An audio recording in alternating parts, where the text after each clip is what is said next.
ওই দেখ, আকাশ কেমন কালো মেঘে ঢেকে যাচ্ছে, মনে হচ্ছে এক্ষুনি বৃষ্টি নামবে রে।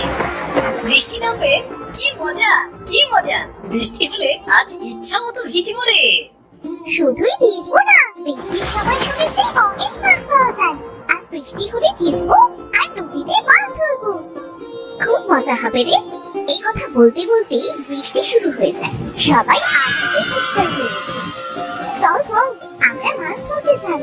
কতদিন মাছ দিয়ে ভাত খাইনি, আজ যদি মাছ পাই তাহলে মন ভরে মাছ দিয়ে ভাত খাবো। তোরা যা, এই বৃষ্টিতে আমি নদীতে যাব না। দেখ কেমন করে মেঘ ডাকছে, যদি মাছ পড়ে। তাহলে তুই বাড়ি যা, আমরা তিনজন নদীতে মাছ ধরতে যাচ্ছি। রাব্বি সেখান থেকে বাড়ি চলে যায়। শাপলা, দিয়া ও রাজু বৃষ্টির পানিতে ভিজতে ভিজতে নদীতে মাছ ধরতে যায়। তারা অনেকগুলো মাছ পায়, সেগুলো নিয়ে যে যার বাড়ি ফিরে যায়। মা, তুমি এখানে বসে কি এত ভাবছো? এতক্ষণে তোদের ফেরার সময় হলো। রাগ করো না মা, বৃষ্টি হলে তো নদীতে মাছ ভেসে বেড়ায় মা। অনেকদিন তো আমরা মাছ খাই না, তাই নদীতে মাছ ধরতে গিয়েছিলাম। দেখো না মা, কতগুলো মাছ এনেছি। মা, মাছগুলো ঝোল করবে। বৃষ্টির দিনে মাছ ঝোল দিয়ে ভাত খাবার মজাই আলাদা। ঠিক আছে, তোরা তাড়াতাড়ি জামা কাপড় পাল্টে নে, তাহলে সে আবার ঠান্ডা লেগে যাবে। রাজু আর দিয়া কাপড় বদলে ঘরে গিয়ে দেখে তাদের ঘরে পানি পড়ছে। তোর বাবাকে কত করে বললাম এবার সালটা সারাও, বৃষ্টির দিনে ঘরে থাকাই যায় না, কিন্তু সে তো পেরে উঠলো না। আচ্ছা, আমি মাছগুলো কেটে রান্না করে নিই। মোহিনী মাছ কেটে রান্না করে।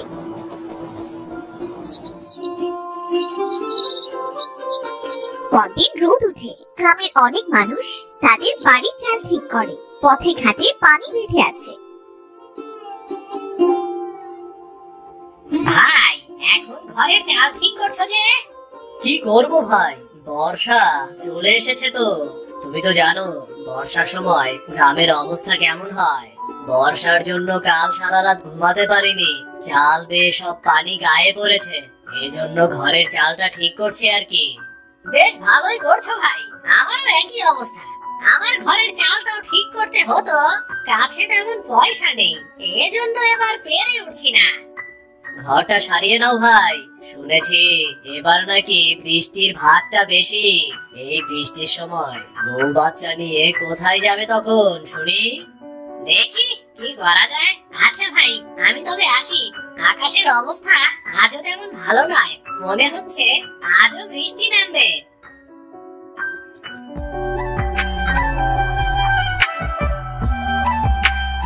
বলি ও মহেশ ভাই, মাটি তো সব কাদা, তা গরু নিয়ে যাচ্ছ কোথায় তবে? মাঠে যাচ্ছি ভাবি, যেখানে একটু শুকনো পাবো সেখানে একটু গরুটাকে খাইয়ে আনতে যাচ্ছি। বাড়িতে গরুর খাবারের বড্ড অভাব গো। আচ্ছা, আমি আসি তবে। এই বলে মহেশ গরু নিয়ে সেখান থেকে মাঠে চলে যায়। অন্যদিকে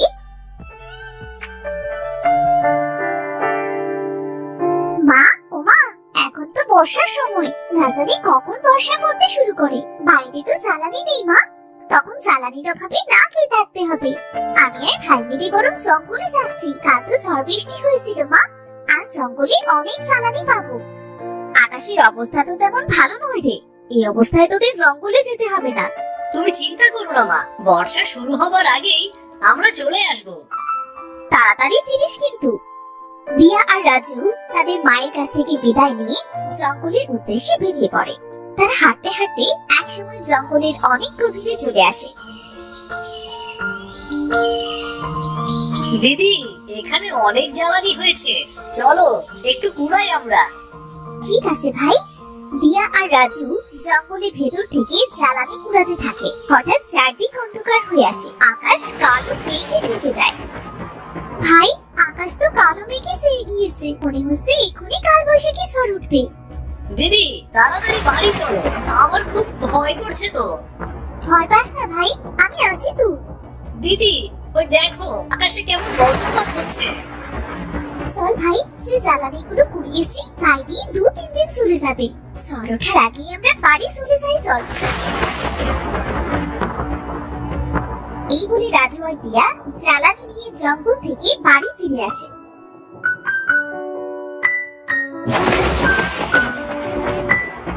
তোরা এসেছিস? আমি তো চিন্তায় পড়ে যাচ্ছিলাম যে মেঘ করেছে, মনে হচ্ছে এখনই কালবৈশাখী ঝড় উঠবে। এই জন্যই তো তাড়াতাড়ি বাড়ি ফিরে এসেছি মা। তা বেশ করেছিস। এখন হাত মুখ ধুয়ে দু ভাই বোন দুটো খেয়ে নে দেখি। কাল একটা করে রুটি খেয়েছিলি, আজ যে এখনো পেটে একটি দানাও পড়েনি। ঠিক আছে মা। তারা হাত মুখ ধুয়ে খেতে বসে। এমন সময় প্রচুর বেগে ঝড় ওঠে। বলতে না বলতেই ঝড় শুরু হয়ে গেল। বর্ষার দিনে গ্রামে কোনো কাজই থাকে না, না জানি এবার কতদিন না খেয়ে থাকতে হয়। গ্রামে একবার বর্ষা শুরু হলে আমার তো আর নাম গন্ধই থাকে না। মা, বর্ষা তো শুরু হয়ে গেল, বাবা তো এখনো বাড়ি ফিরল না গরু নিয়ে। সত্যি তো, এই ঝড় বৃষ্টিতে তোর বাবা বাইরে কি করছে? কোনো বিপদ আপদ হলো না তো? না গো গিন্নি, আমার কোনো বিপদ হয়নি। মাঠে কিছু কাজ ছিল, শেষ করে তবেই গরুটা নিয়ে এলাম। কাল থেকে তো মনে হয় না কোনো কাজ পাবো। এই বর্ষার সময় যে কেন আসে? বর্ষার দিনে গ্রামের গরিব মানুষদের কত কষ্ট হয়। কথাটা একদম তুমি মন্দ বলনি। আচ্ছা, এসব পরে খাওয়া যাবে, এখন আগে দুটো খেয়ে নাও দেখি। মোহিনীর কথা মতো মহেশও খাবার খেতে বসে।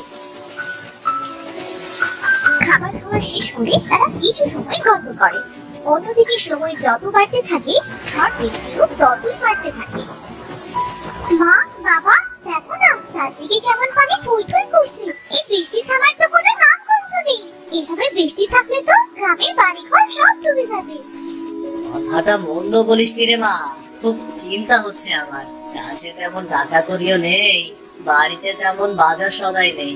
বর্ষার দিনগুলো যে কি করে পার করবো কে জানে রে। বিধাতা ঠিক একটা ব্যবস্থা করে দেবে।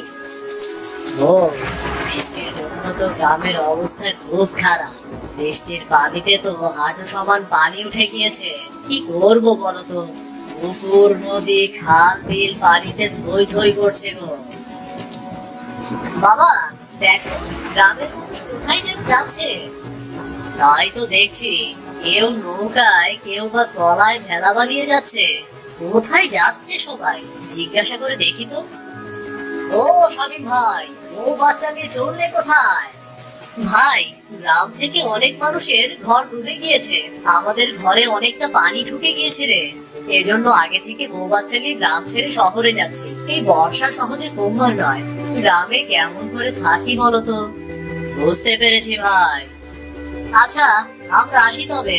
তোমাদের বাড়িতে তো পানি উঠতে শুরু করেছে, তোমরাও চলো শহরে। দেখি ভাই কি করা যায়। গ্রাম থেকে তো সবাই চলে যাচ্ছে, আমরা কি করবো? ছেলে মেয়ে দুটোকে নিয়ে আমরা কোথায় যাবো? বাবা, মা, চলো না আমরা অন্যদের মতো শহরে চলে যাই। শহরে সবকিছু অনেক বেশি দাম। তাছাড়া সেখানে যে থাকবো কোথায় আমরা? তাহলে এখন আমরা কি করব? বিধাতা, তুমি আমাদের একটা ব্যবস্থা করে দাও। এই বর্ষা এবার কমিয়ে দাও। বর্ষার জন্য গ্রামটা যে জনশূন্য হয়ে যাবে। এইভাবে আরো দুদিন কেটে যায়। বৃষ্টি পানিতে গ্রামের অনেক বাড়ি ডুবে যায়।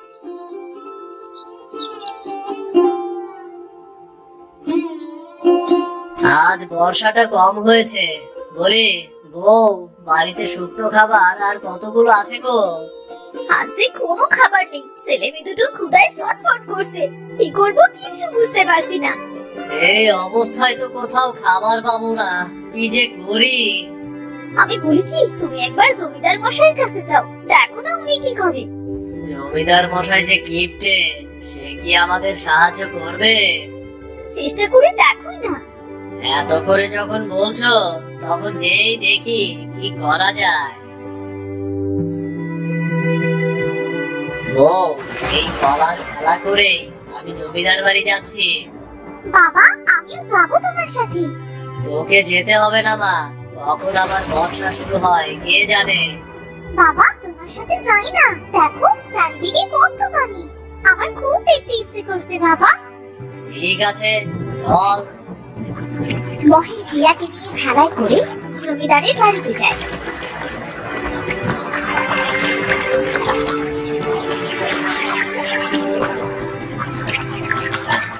জমিদার মশাই, আপনি যদি সাহায্য না করেন তাহলে কোথায় যাব আমরা? চারদিকে পানিতে ভরপুর, কোথাও কোনো কাজ নেই। এই অবস্থায় কি খেয়ে বাঁচবো বলুন?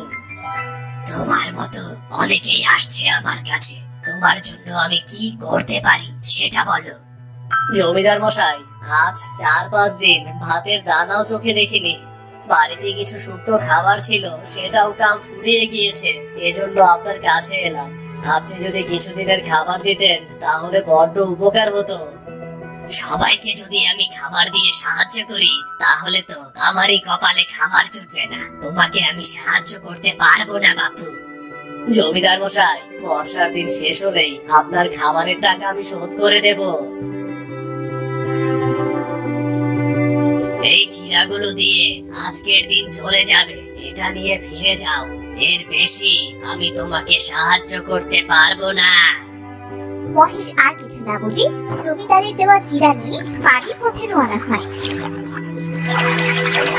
মহেশের দিয়া যখন বাড়ি ফিরছিল তখন তারা একটা বুড়িকে পানিতে ডুবে থাকতে দেখতে পায়। বাবা, বাবা, ওই দেখো, কে যেন পানিতে ডুবে যাচ্ছে। আমাদের লোকটাকে বাঁচানো উচিত বাবা। আরে, ওটা তো একটা বুড়ি মনে হচ্ছে। তাড়াতাড়ি চল, না হলে বুড়িটা মারা যাবে। তারা ভেলা নিয়ে বুড়ির কাছে যায়। অনেক কষ্টে বুড়িকে তারা পানি থেকে তুলে তারা বুড়ির পেট থেকে পানি বার করে। এরপর বুড়ি জ্ঞান ফিরে পায়। তোদের অনেক ধন্যবাদ রে বাবা, তোরা আমার অনেক বড় উপকার করলি। তোরা না থাকলে হয়তো আজ আমি মরেই যেতাম। ধন্যবাদ কেন দিচ্ছ বুড়িমা? তুমি পানিতে ডুবে যাবে এটা আমরা কি দেখতে পারি বলো? বাবা, আজ 2 দিন ধরে কিছু খাইনি, আমায় কিছু খেতে দিবি? ক্ষুধার কষ্ট যে আমি আর সইতে পারছি না বাবা। ঠাকুমা, আমরাও যে না খেয়ে আছি, সেজন্য জমিদার মশাইয়ের কাছে গিয়েছিলাম। কিন্তু জমিদার মশাই কটা চিড়ে দিয়ে আমাদের পাঠিয়ে দিল। আমাদের কাছে সেই চিড়েটুকুই আছে। তুমি কি চিড়ে খাবে? আমার ওই চিড়ে দিয়ে চলবে রে মেয়ে। এই নাও বুড়িমা, চিড়াগুলো বরং তুমিই খাও তবে। মহেশের হাত থেকে চিড়াগুলো দেখে বুড়ি খপ করে সেগুলো নিয়ে খেতে শুরু করে। ঠাকুমা, ঠাকুমা, আস্তে খাও, তোমার গলায় বেঁধে যাবে তো। আমার কিছু হবে না রে মেয়ে। বুড়ি চিড়েগুলো খাওয়া শেষ হতেই বুড়ি একটা পরীতে পরিণত হয়। এ কি, কে আপনি? বুড়ি থেকে এমন সুন্দরী হলেন কেমন করে? আপনি যেই হন না কেন আমাদের ছেড়ে দিন, আমাদের কিন্তু মারবেন না। ভয় পেও না তোমরা, আমি পড়ি। তোমরা আমায় সাহায্য করেছো, আমি তোমাদের কি করে ক্ষতি করি বলো তো? আপনি পড়ি? আমি শুনেছি পড়িটা নাকি খুব ভালো হয়। তবে আপনি আমার বুড়ি সেজেছিলেন কেন? আমি সব বলছি। আমি তোমরা ভেলা থেকে নেমে ওখানে চলো। দেখো, ওখানে কোনো পানি নেই। ঠিক আছে। শোনো, আমরা আর আমার সাথী পৃথিবীতে খেলা করছিলাম। তখন এক জাদুকর আমার দেখে ফেলে আর সে আমাকে তাড়া করতে শুরু করে। অনেক কষ্টে জাদুকরের চোখে দিয়ে আমি গ্রামে এসে পড়ি। এসে দেখি এই গ্রামে এখন বর্ষার দিন, খুব খারাপ অবস্থা। তারপর কি হলো? তারপর আমি পরিরাজ্যে ফিরে যাবার জন্য রওনা দিই। উঠতে উঠতে পানির ভেতর পড়ে যাই, আর ওখানে চোরাবাড়ি থাকায় আমি উঠতেই পারছিলাম না। তাই বুড়ির রূপ নিই, যাতে আমায় কেউ সাহায্য করে। আর তার পরের ঘটনা সে তো তোমরা জানোই। বুঝতে পেরেছি বুড়ি, আপনাকে সাহায্য করতে পেরে আমাদের অনেক ভালো লেগেছে। আমি তোমাদের উপহার দিতে চাই আমার জীবন বাঁচানোর জন্য। বলো, বলো কি চাই তোমাদের? উপহার যদি দিতেই হয় তাহলে গ্রামের সকলের জন্য দিন বুড়ি। আমাদের মতো গ্রামে আরো অনেক মানুষ আছে যারা ঠিক করে খেতেও পায় না, যাদের বাড়ি ঘরে বন্যায় নষ্ট হয়ে গিয়েছে, ঝড় বৃষ্টিতে সবার বাড়ির চাল গিয়ে পানিতে পড়েছে। জানেন, আমরা অনেক কষ্টে থাকি। আমরা এই গ্রামের মানুষ বর্ষার দিনে খুব কষ্টে থাকি। তুমি পাখিটা রাখো। এই পাখি প্রতি রাতে একটা করে সোনার মোহর দেবে, আর এগুলো তোমরা এক একজনের বাড়ি গিয়ে দিয়ে আসবে। যতদিন না গ্রামের মানুষের উন্নতি হচ্ছে ঠিক ততদিন এই জাদুর পাখিটা তোমাদের সকলের অভাব দূর করে দেবে। ধন্যবাদ বুড়ি আপনাকে। আর একটা কথা, এই গ্রামে এখন থেকে যতই ঝড় হোক, বর্ষা হোক বা বন্যা হোক, কখনোই গ্রাম ডুবে যাবে না। বর্ষা শেষ না হতে যতটুকু গ্রামের মানুষের পানি প্রয়োজন ততটুকু ছাড়া, আর বাকি পানিগুলো শুকিয়ে যাবে। আপনি খুব ভালো পরি, তোমরাও খুব ভালো। তোমরা নিজেদের কথা না ভেবে পুরো গ্রামের কথা ভেবেছো। আচ্ছা, আমি আসি তবে। এই বলে পরি দিয়া ও মহেশের কাছ থেকে বিদায় নিয়ে পরি রাজ্যে চলে যায়। মহেশ ও দিয়া পরির দেওয়া পাখিটা নিয়ে বাড়ি চলে আসে। এই পাখিটা পরি আমাদের উপহার দিয়েছে। পরি পেলি কোথায়? তোদের কথা তো আমি কিছুই বুঝতে পারছি না। শোনো তবে,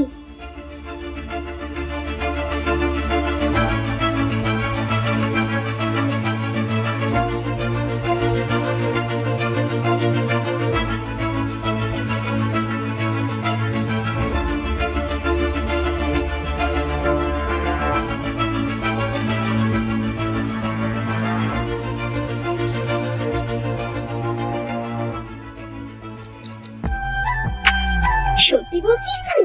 এবার যদি এই গ্রামটা বর্ষার কবল থেকে রক্ষা পায়। আমি তোমাদের খাবার দিচ্ছি। ওমা, এই পাখি দেখি কথাও বলতে পারে। আমি সবসময় কথা বলি না। এই বলে পরির দেওয়া পাখি জাদু করে অনেক খাবার এনে দেয়। নানান রকমের খাবার পেয়ে তো দিয়া আর রাজু অনেক খুশি হয়। পরদিন পরির কথা মতো গ্রাম থেকে পানি শুকিয়ে যায়, আর পরির দেওয়া পাখি প্রতিদিন গভীর রাতে একটা করে সোনার মোহর নিয়ে একদিন এক এক গরিব পরিবারকে দিয়ে আসে। কিছুদিনের মধ্যেই তাদের গ্রামের অনেক উন্নতি দেখা যায়। বর্ষার দিনেও এখন আর আগের মতো দিয়াদের গ্রামটা পানিতে ডুবে যায় না।